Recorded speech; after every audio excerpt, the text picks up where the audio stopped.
Magandang umaga mga bata, ako si Binibining Joanna at ako ang inyong magiging guro sa Filipino.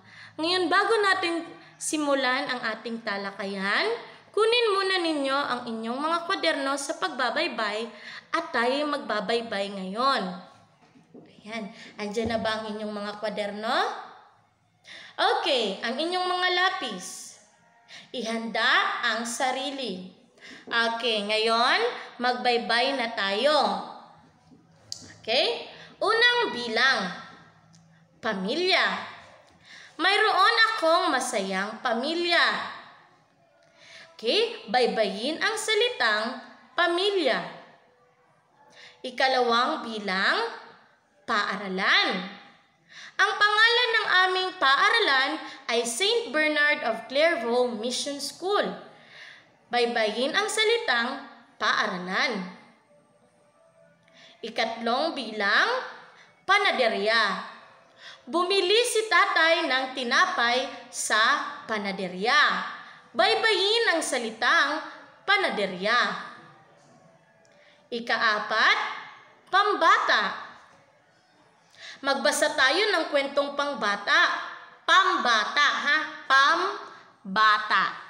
Okay? Baybayin ang salitang pambata. Okay? At ang ikalimang bilang, Pangulo. Si Rodrigo Duterte ang Pangulo ng bansa. Baybayin ang salitang Pangulo. Okay. Tama na ang pagsusulat. Okay. Ayan, magwasto na tayo. Handa na ba? Okay. Unang bilang, pamilya. Paano baybayin ang salitang pamilya? P-A-M-I-L-Y-A. Okay? Ikalawa, paaralan. Paano baybayin ang salitang paaralan? P-A-A-R-A-L-A-N. Paaralan. Ikatlo, panaderya. Paano baybayin ang salitang panaderya? P-A-N-A-D-E-R-Y-A. Panaderya. Magaling. Ikaapat, pambata. Paano baybayin ang salitang pambata? P-A-M-B-A-T-A. Pambata. At ikalima, pangulo. Paano baybayin ang salitang pangulo? P-A-N-G-U-L-O. Pangulo. Okay. Ngayon, sino ang nakakuha ng 5 puntos? Itaas ang kamay. Magaling. 4 na puntos. Okay, magaling pa rin. 3 puntos. 2. 1. Walang puntos. Okay, ngayon, ayan, tapos na tayo sa pagbabaybay. Dumako naman tayo sa pampilipit dilang ito. Okay? Sabay-sabay muna nating basahin. Okay, marahan lang. Bibingka ng hari, di mo mahati. Okay, kayo naman? Magaling. Okay, sabay-sabay. Bibingka ng hari, di mo mahati. Okay? Ngayon, basahin natin ng mas mabilis. Bibingka ng hari, di mo mahati. Okay, sabay-sabay. Bibingka ng hari, di mo mahati. Mas mabilis, bibingka ng hari, di mo mahati. Okay, isa pa. Bibingka ng hari, di mo mahati. Okay, kayo naman. Okay. Ayan. Okay, tayong lahat. Okay, bibingka ng hari, di mo mahati. Ayan, namilipit ba ang inyong mga dila? Okay, ngayon naman. Okay, ngayong araw, ang pag-uusapan natin ay tungkol sa mga aspekto ng pandiwa. Okay? Ano ang pag-uusapan natin ngayon? Mga aspekto ng pandiwa. Okay. So, bago ang lahat, kailangan muna natin malaman kung ano ba ang pandiwa. Mayroon ba kayong ideya kung ano ang pandiwa?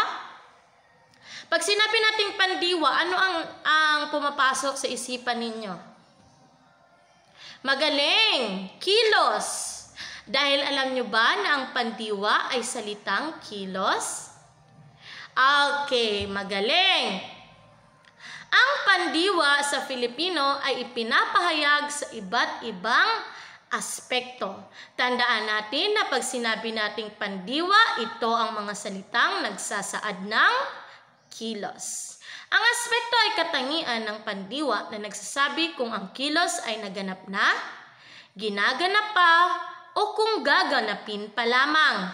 Yan ang aspekto ng pandiwa. Ngayon, mayroon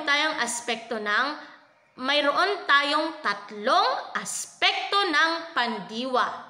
Ang unang aspekto ng pandiwa ay aspektong pangnagdaan, kung saan nagpapahayag ito ng kilos na nasimulan na at natapos na. Pag sinabi natin aspektong pangnagdaan, ano ito? Ito ay kilos na nasimulan na at natapos na. Pansinin ang mga pandiwang may panlaping ay walang pagkakaiba sa pangnagdaan. Okay, halimbawa, naghanda, nagmungkahi, tumayo, umasa, at tumutol. Ang mga pandiwang ito ay natapos na. Kaya, ang aspektong ito ay tinatawag nating aspektong pangnagdaan. Ang pandiwang nasa aspektong pangnagdaan, ang kilos ay natapos na. Naintindihan? Okay, ito naman ang ikalawang aspekto. Aspektong pangkasalukuyan. Pangkasalukuyan ng aspekto kung ang kilos ay nasimulan na at patuloy na ginagawa o hindi pa natatapos. Naintindihan? Okay, ang kilos ay nasimulan na at patuloy natin itong ginagawa. Hindi pa tapos ang kilos pag ito ay nasa aspektong pangkasalukuyan. Naintindihan? Pansining inuulit ang unang pantig ng salitang ugat. Sa aspektong pangkasalukuyan, may inuulit tayo dito at ang ating ginagamit na panlapi ay nag. Naintindihan? Okay. Ang mga halimbawa ng aspektong pangkasalukuyan ay itinataas, kumakain, umuunlad, nagbabasa at nagpapasalamat. Naintindihan? Yan ang aspektong pangkasalukuyan. Okay, ang pangatlong aspekto natin ay aspektong panghinaharap. Isinasaad ng aspektong ito ang panghinaharap na kilos na hindi pa nasisimulan. Pansining inuulit ang unang pantig ng salitang ugat at hindi na binabago ang anyong panlaping mag. Sa panghinaharap naman, ang ginagamit nating panlapi ay mag. Naintindihan? At inuulit din dito ang unang pantig ng salitang ugat. Naintindihan? At ang mga halimbawa nito ay iisipin, aakayin, aalis, magsasalita at mahahalal. Pansinin nyo, ang ating ginamit na panlapi dito ay mag at ma. At mayroon din tayong inuulit dito. At ito ang unang pantig ng salitang ugat. Naintindihan? Okay, ngayon, ano ba ang pandiwa? Pag sinabi nating pandiwa, ito ang mga salitang nagsasaad ng kilos. Ngayon, ang pinag-aralan natin ay tungkol sa aspekto. Ilang aspekto ng pandiwa mayroon tayo? 3, magaling. Ano-ano ang mga aspektong ito? Aspektong pangnagdaan, aspektong pangkasalukuyan, at aspektong panghinaharap. Ngayon, mayroon ako ditong mga katanungan. Okay, ano ang aspektong pangnagdaan? Pag sinabi nating aspektong pangnagdaan, ang mga pandiwa dito ay natapos ng gawin. Okay, ano ang aspektong pangkasalukuyan? Ang aspektong ito, ang mga pandiwa dito, ang kilos ay ginagawa pa lamang, hindi pa tapos. Okay? At ang aspektong panghinaharap naman, ang mga kilos dito ay hindi pa ginagawa. Okay? Naintindihan? Okay, ngayon, ano ba ang natutunan nyo ngayong araw?